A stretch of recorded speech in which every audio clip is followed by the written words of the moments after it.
T20 world cup 2026 की बात करें तो शुरुआत आज हुई और शुरुआत बहुत ही क्लोज गेम के साथ हुई। पाकिस्तान वर्सेस नीदरलैंड आज पहला मैच हुआ अभी और उसमें अगर आप देखें तो बहुत ही क्लोज 3 विकेटों से पाकिस्तान ने अपने नाम जो है वो जीत दर्ज किया, लेकिन नीदरलैंड्स ने भी बहुत जबरदस्त यहाँ पर टक्कर दी है। लेकिन जब आप नीदरलैंड जैसी टीमों की बात करते हैं जो बड़ी टीमें हैं एसोसिएट्स में, वो सीधे सीधे जीत के लिए ही वहां जानी चाहिए। ये टक्कर अगर इटली देती या कोई और टीम देती तो फिर भी मैं समझ में आता। नीदरलैंड जैसी टीमों से, नीदरलैंड, स्कॉटलैंड, इन सब टीमों से आप जो भी जिनका भी दूसरा, तीसरा, चौथा, पांचवा वर्ल्ड कप, उनसे आप सीधे जीत एक्सपेक्ट करते हैं। कंपेटिटिव वगैरह वो सब वो पहले भी दे चुके हैं, बल्कि बड़ी टीमों को हरा चुके हैं। कहां नीदरलैंड से चूक हो गई, क्या कहां पर वो चूक गए, इसके बारे में बात करते हैं। लेकिन कंपटीशन काफी तगड़ा यहाँ पर हमें जरूर मिला आज पहले ही मैच में इस वर्ल्ड कप के। एंड शुरुआत करते हैं फेस बाय फेस। बिल्कुल, 1 से 6 ओवर की बात करें, नीदरलैंड ने 50 रन किए 2 विकेट के नुकसान पर। वहीं पाकिस्तान ने 1 से 6 ओवर में 61 रन बनाए 2 विकेट के नुकसान पर, और ये फेस पाकिस्तान के नाम रहा तो थोड़े ही रनों से। लेकिन इस वर्ल्ड कप में आप एक एक रन से मार्जिन से बहुत कुछ कर जाते हैं। तो 7 से 15 ओवर की बात करें मिडिल ओवर्स की, तो यहाँ 73 रन बनाए, 73 run, loss of 2 wickets, 2 wicket के नुकसान पर नीदरलैंड ने। वहीं पाकिस्तान ने इस मिडिल ओवर में 50 रन किए 3 विकेट के नुकसान पर, और यहाँ पर भारी भरकम जो है पाकिस्तान पीछे रहा और नीदरलैंड इस फेस को अपनी तरफ करने में कामयाब जरूर रहा। डेथ ओवर की बात करें 16 से 20 की, तो यहाँ पर नीदरलैंड ने सब कुछ गवा दिया। 24 रन जब बल्लेबाजी कर रहे थे तो सिर्फ 24 रन जोड़े और 6 विकेट उन्होंने गवा दिए। और साथ ही पाकिस्तान ने इस फेस में 37 रन किए डेथ ओवर के फेस में, और 2 विकेट और गिरे। और इसी के साथ इस फेस को ही पाकिस्तान अपनी ओर लेकर गया, और इस मैच को भी पाकिस्तान अपनी ओर लेकर गया। बिल्कुल 3-0 से तो नहीं, लेकिन 2-1 से फेस बाय फेस के कंपैरिजन में पाकिस्तान ने नीदरलैंड को यहाँ मात जरूर दे दी। पहला फेस और तीसरा फेस दोनों पाकिस्तान ने जीता, सिर्फ बीच वाला जो फेस है वो नीदरलैंड ने जीता था। सीधी सीधी बात है, सीधा बैटिंग कार्ड आपके सामने पसंद करते हैं। नंबर्स आप खुद पढ़ लीजिए, जिन्होंने मैच देखा है उनको पढ़ने की जरूरत नहीं है। सबसे बड़ी इस बैटिंग लाइनअप में आपको एक चीज नजर आएगी, बहुत जल्दबाजी। पूरी बैटिंग में हमें ये देखने को मिला, बहुत ही ज्यादा जल्दबाजी में प्लेयर्स रहे।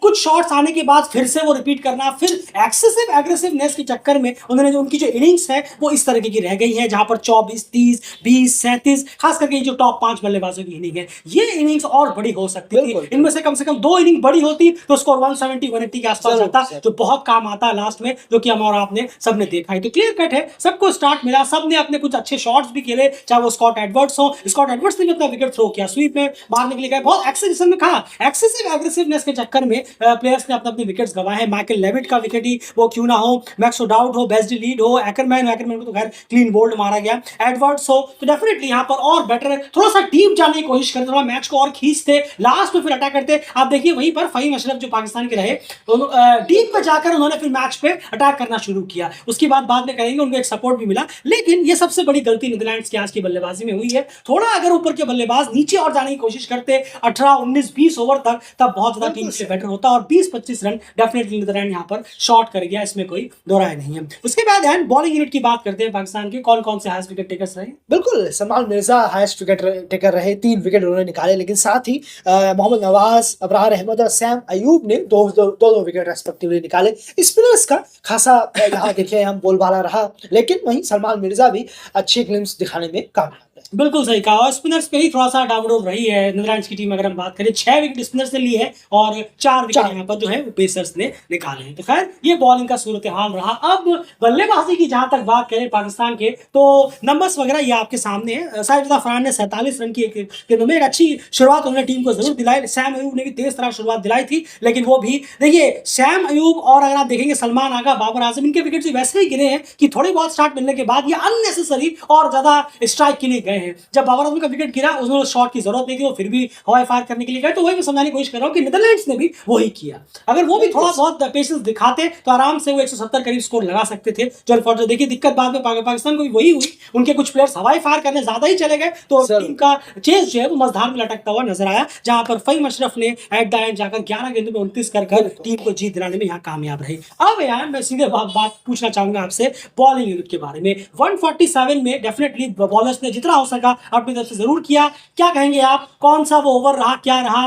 कैच ड्रॉप भी एक बहुत बड़ा रीजन रहा मैक्स ओडाउड का, जो उन्होंने फहीम अशरफ का कैच छोड़ा, और बाकी ओवरऑल बॉलिंग यूनिट को आप कैसे देखें? नहीं, जरूर देखें, बॉलिंग यूनिट तो काफी अच्छी रही है, क्योंकि कलेक्टिवली अगर हम देखें तो इतने कम स्कोरों में यहाँ तक परफॉर्म करना, खास करके जिस तरीके से काइल क्लेन ने एक टाइम बॉलिंग कराई, पॉल वैन मैकरेन की बात करें आप, उन्होंने तो कमाल ही कर दिया, कमाल की बॉलिंग करें, बैलेंस ओवर तक डाला है, पॉल वैन बेकरेन ने शानदार बॉलिंग कराई है, जिस तरीके से परेशान किया है अपनी लेंथ जो पकड़ी है इन बॉलर्स ने वो कमाल की है। लेकिन वहीं पर अगर हम देखें एक ओवर ने कैसे करके खेल बिगाड़ा है इस पूरा, और वो भी लोगान वैन बीक जैसे ओवर, यानी कि काफी अच्छे एक्सपीरियंस रखने वाले, उनसे इस तरीके की बॉलिंग। मैं आपसे एक चीज पूछना चाहूंगा, लोगान वैन बीक पे इतनी आसानी से पिक कैसे कर रहे थे फहीम अशरफ? कहाँ गलती कर रहे थे लोगान वैन बीक अपने उस ओवर में, खास करके मेरे ख्याल से 19वां ओवर? जी बिल्कुल बहुत आसान है, क्योंकि अगर आप देखें वो जिस तरीके की बॉल रख रहे हैं इस पर काफी ज्यादा वक्त मिल रहा है।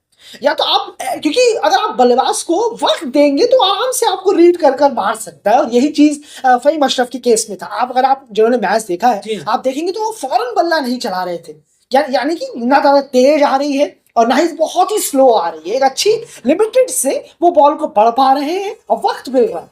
जब आपको वक्त मिलता है तो आप डिसीजन लेने में थोड़ा सा टाइम मिलता है आपको कि अब इस बॉल के कहाँ मुझे मारना हो।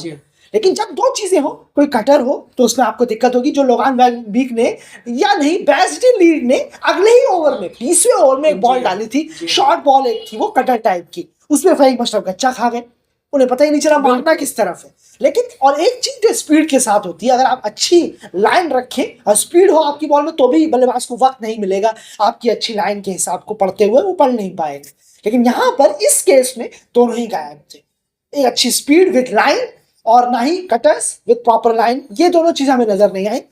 हाफ वाली बॉल है, काफी ज्यादा स्लॉटी एरिया में है, वक्त मिल रहा है, स्पीड आपके पास है नहीं, तो उन्होंने पढ़ लिया और फहीम अशरफ जैसे बल्लेबाज ने, लेफ्टी बल्लेबाज ने आपको दे मारा। और उसके बाद जो हुआ मैक्सवेल आउट द्वारा, बिल्कुल मैं उसी पे आ रहा था, ऐसे ही सिक्स लगाते दिया था उनके नीचे वाले बल्ले के पार्ट पे बॉल लग गई और जाकर वो फंस गया, और सीधा बहुत ही इजी कैच था मैक्सवेल आउट के लिए, वो इतना कोई टफ नहीं था। इंटरनेशनल लेवल पर है, उनके हाथ में आने के बाद वो बॉल लपक कर नीचे गिर गया, और वो एक one of the biggest reason बना कि नीदरलैंड इस मैच को गवा बैठा। वो विकेट अगर वहां में गिर जाता तो डेफिनेटली नीदरलैंड आज इस मैच को जीतने में बहुत चांसेस होते कि वो इस मैच को जीत चुका होता, क्योंकि फहीम अशरफ के उस कैच ने सारा मामला खराब कर दिया। तो क्लियर कट है, आप देखें तो डेथ फेस में जो बल्लेबाजी रही है नीदरलैंड्स की, और उसका बड़ा रीजन रहा है कि सारे जो मेन बल्लेबाज थे उन्होंने सारे अपने विकेट्स गवा दिए जल्दबाजी के चक्कर में। लंबी इनिंग खेलते तो टीम को फायदा मिलता, और उसके बाद अगर आप देखें तो लोगान वैन बीक का 19वां ओवर बहुत ही एवरेज, एक्सपीरियंस बॉलर का इतने स्लॉटों में बॉलिंग किया वो बहुत डिसअपॉइंट कर गया, और उसके बाद मैक्सवेल आउट का वो कैच, ये तीन बड़े रीजन रहे आज नीदरलैंड्स के कि वो एक बहुत बड़ा मैच जीतते जीतते गवा बैठे। बहुत अफसोस होता है इस तरह के मैचों में। एक वक्त पाकिस्तान 98 पे 2 था, अगर ऐसे ही मैच चला जाता तो इतना तकलीफ नहीं होती, लेकिन जिस तरह से वो मैच हारे हैं इतना क्लोज जाकर लड़कर, ये थोड़ा ज्यादा दर्द देता है, ये थोड़ी ज्यादा तकलीफ आपको देता है। लेकिन at the end Pakistan 3 wicket से इस मैच को जीतने में कामयाब रहा। फिलहाल इस एनालिसिस में इतना ही। बने रहिए डेली चैनल के साथ। इस मैच से रिलेटेड बहुत सारे अलग कंटेंट्स, पोस्ट, रिकॉर्ड्स वगैरह वो सब आपको एस्ट्रोक्रिकेट फेसबुक पेज पे मिलेंगे, उस पेज पे जाकर अभी फॉलो करिए, उस पेज का लिंक इस वीडियो के डिस्क्रिप्शन में आपको मिल जाएगा। फिलहाल इस वीडियो में